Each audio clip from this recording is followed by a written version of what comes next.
Penting permohonannya, sangat pengen dijawab. Lalu dia melihat cara doa cepat dikabulkan, diantaranya ada tiga. Ada tiga. Satu, doa dalam perjalanan. Perjalanannya perjalanan pada ketaatan, bukan maksiat. Awas hati-hati, bukan perjalanan maksiat dan bukan jalan-jalan biasa. Awas hati-hati. Kau mau kemana? Mau ke Hawaii? Titip doa ya. Doa orang safar kan dijawab. Tuh yang umrah, yang haji, gitu kan? Ya, itu yang diminta kan. Mohon, minta. Tapi kalau yang perjalanan maksiat tidak. Bro, mau kemana? Las Vegas. Titip doa ya. Itu belum dimohon dan ditolak. Ya, belum dimohon. Jadi satu, menempuh perjalanan panjang. Kedua, orang yang mengangkat tangan. Jadi usahakan nanti saat berdoa itu biasakan mengangkat tangan. Nanti ada fikihnya. Ada yang cuma satu jari misalnya, ya saat khutbah Jumat Khatib ada. Ya, ada yang kemudian mengangkat tangannya, ada yang rendah, ada yang tinggi, ada yang posisi begini ada saat istisqa. Yang standar itu angkat kedua tangannya, ya sejajar dengan dadanya di sini, sejajar. Sini ya. Dan nggak usah malu. Allah itu kan tidak akan malu untuk memberi. Justru Allah itu dalam hadis sahih, Allah akan merasa malu, di sini bahasa kiasan, majas maksudnya. Membiarkan seseorang yang mengangkat tangannya, kemudian dalam keadaan hampa, artinya tidak menjawab doanya. Dia ada seorang bertanya kepada Rasulullah, ya Rasulullah, bagaimana seorang berdoa mengangkat tangannya? Kemudian Nabi mengatakan, bagaimana menurutmu kalau ada seseorang meminta kepadamu menengadahkan tangannya begini? Ustaz, tolong Ustaz, tolong Ustaz. Di depannya langsung begini. Dua-duanya begini. Kata orang ini, saya malu kalau nggak ngasih. Saya malu kalau nggak ngasih. Maka kata Nabi, Allah lebih merasa malu. Karena Allah itu sifatnya lebih dalam dibandingkan dengan hamba. Rahmannya, rahimnya, pemberinya, wahabnya. Kata Nabi, Allah lebih merasa malu ketika membiarkan seorang mengangkat tangan memohon dan meninggalkan dalam keadaan hampa. Ya, jadi Anda mengangkat, itu biasanya sejajar dengan dada di sini yang standar. Kalau saya biasanya mendekatkan seperti ini. Dan menggabungkan di antara jemari di garis-garis yang ada ini. Kan garis kita itu kan ada garis kan, kanan kiri. Ya, biasanya kalau saya mendekatkan begitu, kemudian menyatukan dan meluruskan. Lalu bermohon kepada Allah. Ya, nanti ada lagi fikih yang lain menghadap kiblat dalam keadaan berwudu ada, tapi poinnya mengangkat tangan. Ya, standarnya mengangkat sejajar dada. Boleh seperti ini renggang boleh. Mau dirapatkan seperti tadi boleh. Ya, saya memilih untuk yang merapatkan. Ya, silahkan bebas. Yang penting di sini ada dalil mengangkat tangan boleh saat berdoa. Baik, dua, tiga, memohon didahului dengan al-asmaul husna. Memohon didahului dengan al-asmaul husna. Masih ingat yang pertama tadi apa? Safar, perjalanan jauh. Kedua, mengangkat tangan. Ketiga, dibuka atau didahului dengan al-asmaul husna. Ya, awas fokus. Dalilnya apa? Langsung dari Al-Quran dan Sunnahnya. Di Al-Quran misalnya, Quran surah ke-17. Sudah? Dari ayat 110-nya. Ketika Allah sampaikan, Qulid Allah awid'ur rahman ayyamma tad'u falahul asmaul husna. Ada? Paling kanan, agak sedikit ke tengah. Qulid Allah. Hei, kalau kamu punya kebutuhan, panggil Allah. Panggil Allah. Bukan panggil dukun, bukan panggil paranormal, bukan panggil yang macam-macam. Panggil Allah, minta, karena Allah sudah janji. Allah sudah berjanji dalam kandungan kita. Di Quran surah ke-7 ayat 172. Wa idz akhadha rabbuka min bani adama min zuhurihim dzurriyyatahum wa ashhadahum ala anfusihim. Awas, alastu bi rabbikum? Qalu bala syahidna. Ketika Allah mengambil perjanjian pada setiap anak cucu Adam. Awas, hati-hati, sejak dalam masa kandungan. Ditafsir di Al-Arba'in, di hadis Nabi riwayat Abu Abdurrahman Abdullah bin Mas'ud radhiyallahu taala anhu. Awas, nomor 4 posisinya di Al-Arba'in, paling kiri sebelah atas. Disampaikan, inna ahadakum yujma'u fi batni ummi, kata Nabi, 40 yawman nutfah, thumma yakunu 'alaqah, thumma yakunu mithla dhalika mudghah, thumma yursalu ilaihi al-malak. Awas, fayanfukhu fihi ar-ruh wa yaktubu bi arba'in, yu'maru bi katbi 40. Ya, bi katbi rizqihi wa ajalihi as'idun huwa am syaqiyyun.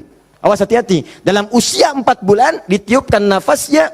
Awas, masuk ruhnya, ditiupkan ruh, bernafas dia, ditetapkanlah 4 hal, terjadilah perjanjian pada saat itu. Perjanjian pertama, alastu bi rabbikum, apakah engkau berikrar mau menjadikan aku sebagai Rabb? Siap. Apa? Kenapa menyebut Rabb? Padahal Allah bisa mengatakan begini, alastu ilahakum, alastu rahmanakum, tapi Allah mengatakan alastu bi rabbikum, bukankah aku Rabbmu? Rabb tidak disebutkan kecuali mengandung sifat rububiyah. Rububiyah itu perawatan, pengawasan, perhatian. Sifatnya yang paling pendek disebut dengan murabbi. Karena itu guru orang tua disebut murabbi. Karena orang tua memperhatikan, orang tua merawat. Kalau tanpa batas, perawatannya cepat, perhatiannya dalam, hilangkan kalimat mimnya, muncullah kalimat Rabbnya. Maka Allah disebut dengan Rabbun. Kalau kita meminta, Allah lebih cepat pemberiannya dibandingkan dengan hamba. Dan tidak ada batas. Rabbun, Rabbun, Rabbun. Makanya setiap kita minta, disebutkanlah kalimat Rabb itu. Silakan cek, setiap permintaan ada kalimat Rabbnya. Rabbana atina fid dunya hasanah wa fil akhirati hasanah wa qina adzabannar. Rabbana zalamna anfusana rabbighfirli wa liwalidayya la yukallifullahu nafsan illa laha ma wa 'alaiha mak Rabbana la tu'akhidna in nasina aw akhtana. Jadi kenapa disebutkan kata Rabb itu memberikan isyarat seakan-akan mengatakan begini, maukah engkau berikrar menjadikan aku, bersaksi aku sebagai Tuhan, nanti yang saat engkau hidup aku akan perhatikan kau. Aku akan berikan kebutuhanmu. Aku akan sembuhkan kalau sakit. Aku akan penuhi apa yang kau minta. Akulah Rabb. Dengan sifat rububiyahnya. Makanya setiap Anda minta Rabb, Rabb, Rabb, Rabb, Rabb, Rabb. Jelas? Saya kembalikan. Ketika Anda memohon kepada Allah, dahulukan dengan al-asmaul husna. Qul Allah, panggil Allah, minta. Kalau ada masalah minta, ya Allah, maaf ya, bukan bikin status. Bukan bikin status. Diuji dengan musibah yang dibikin status. Aku tidak menduga akan seperti ini.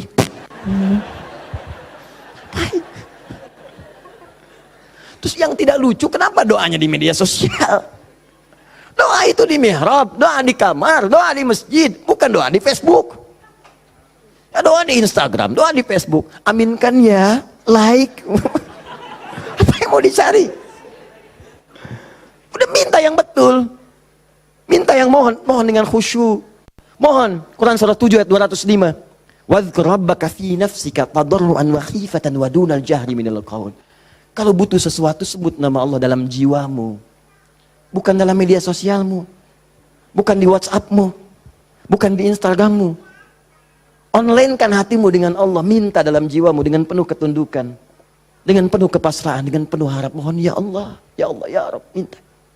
Sebut namanya bagaimana, ya Allah. Atau yang kedua Ar-Rahman. Atau, nah ini rumusnya, ayyamma tad'u, atau kapanpun kamu ingin panggil minta sama Allah, falahul asmaul husna. Carilah nama-nama terbaik yang Allah miliki sesuai dengan kebutuhanmu. Jadi Allah itu telah memberikan nama bagi dirinya sesuai kebutuhan kita. Panggil dengan nama itu. Misal ya, maaf. Anda terkait rezeki nih, mau bekerja, pengen rezeki yang berkah. Panggil namanya ya Allah, sambungkan dengan nama Asmaul Husnanya. Ya Allah, ya Razzaq. Teman-teman yang kuliah di kampus, di sekolah, besok mau ujian atau mau masuk sekolah belajar pertama, supaya diberikan ilmu yang dalam. Ya Allah, ya Alim. Allahumma faqihni fid din, wa alimni ta'wil. Ya Allah, ya Alim. Rabbi zidni ilma, warzuqni fahma. Ya Allah, ya Alim. Punya ujian berat, ya Allah, ya Sabr.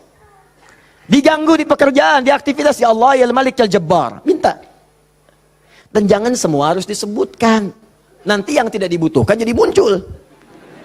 Ya Allah, ya Rahman, ya Rahim, ya Malik, ya Qudus. Memang boleh, nggak apa-apa. Kalau untuk ibadah, bacakan itu boleh. Tapi kalau untuk bermohon, saya sarankan cari yang sesuai kebutuhan. Kalau mau ibadah dengan menyebut nama saja boleh, silakan. Tujuannya apa? Zikrullah bidzikri asma'il husna. Zikir kepada Allah dengan menyebut al-asmaul husna boleh. Ya Allah, ya Rahman, ya Rahim, ya Malik, ya Qudus, sampai akhir. Saya dulu ujian pertama kali masuk jurusan akidah, begitu masuk pertama kali, soal ujian di akidah itu cuma 3. Tapi setiap akan menjawab 3 itu, selalu harus dituliskan al-asmaul husna dari awal sampai akhir, dengan hadisnya plus tafsirnya. Baru boleh jawab soal. Betul. Itu ujian saya dulu begitu.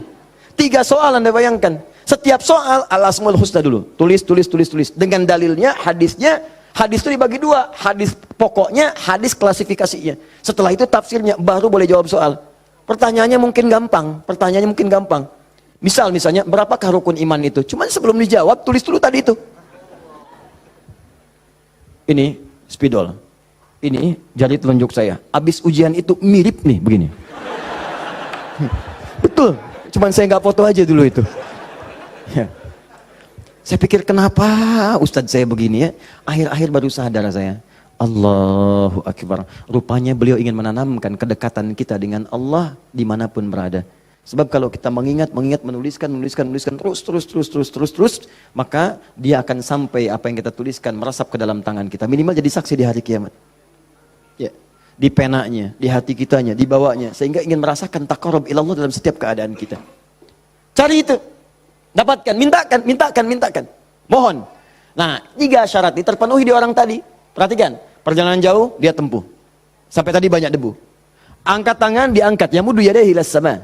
3, dia minta dengan al-asmaul husna. 3-tiganya lengkap. Seharusnya doa dia dikabulkan 3 kali lebih cepat dari orang biasa. Karena 3 hal tadi dipenuhi. Qurannya ada, hadisnya ada.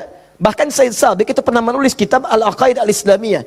Dalam bab al-asmaul husna disebutkan hadis. Hadisnya populer. Hampir kalimat-kalimat tauhid di kitab-kitab hadis ada hadis ini. Seorang setelah menunaikan salat kemudian berdoa kepada Allah Subhanahu wa taala di samping Nabi sallallahu alaihi wasallam, dia berkata, Allahumma ya Allahul Ahad, ya Allahul Ahadus Samad, alladzi lam yalid wa lam yulad wa lam yakul lahu kufuwan ahad, Allahumma ighfirli. Dia sebelum mintanya Allahumma ighfirli, tapi sebelum minta didahului dengan al-asmaul husna. Kata Nabi, atadri madza tad'u? Atadri madza da'ut? Tahukah engkau bagaimana engkau baru saja berdoa? Allah wa Rasulullah alam, saya nggak tahu ya Rasulullah maksudnya apa. Kata Nabi, da'autallah bi asma'il a'zam. Idza du'iya bihi azaba wa idza su'ila bihi a'ta. Engkau baru saja bermohon kepada Allah dengan menyebutkan nama-namanya yang paling dahsyat. Yang kalau engkau berdoa dengan mengawali nama-nama itu, maka semua doa akan dikabulkan, semua permintaan akan diberikan. Hadis selesai. Orang ini melakukan ketiganya. Tapi apa jawab Nabi? Allahu Akbar. Dia sudah menempuh perjalanan jauh, dia sudah mengangkat tangannya ke langit, dia menyebut ya Rab, ya Rab, ya Rab. Kata Nabi, anna yustajabu lidzalik. Bagaimana doamu bisa dijawab? Bahasa singkatnya, mustahil dijawab, mustahil dijawab. Mintalah kamu begitu sampai kiamat kurang 2 hari. Gak akan dijawab. Gak akan dijawab. Dia ada orang sudah mengerjakan 3 amalan dahsyat tapi doanya gak dijawab. Kenapa dia? Allahu Akbar. Famat'amu haramun. Karena yang biasa dia makan haram. Mashrabu haramun, minumannya haram. Malbasu haramun, pakaiannya haram. Wa ghudhiya biharamin, dan sumber kehidupannya haram. Maka jadilah yang haram itu seperti sekat seperti ini. Nutuplah cawan doanya. Semakin banyak kumpul, jadilah sekatnya makin kuat begini. Jadi bukan Allah nggak ngabulkan, mau dikabulkan susah, mental terus tuh, mental. Karena masih tertutup dengan yang haram. Maka dari itu, kalau Anda banyak berdoa, padahal doa itu maslahat untuk Anda. Secara umum seharusnya dikabulkan secara umum. Tapi tiba-tiba kok aneh gitu. Enggak lagi. Coba lihat, mungkin ada sekat dalam diri Anda. Mungkin ada maksiat, ada yang haram pernah dikerjakan. Buka dulu, buka cawannya. Keluarkan yang haramnya. Buka. Bagaimana membuka itu? Inilah yang tadi kita contohkan dengan ayat-ayat tadi.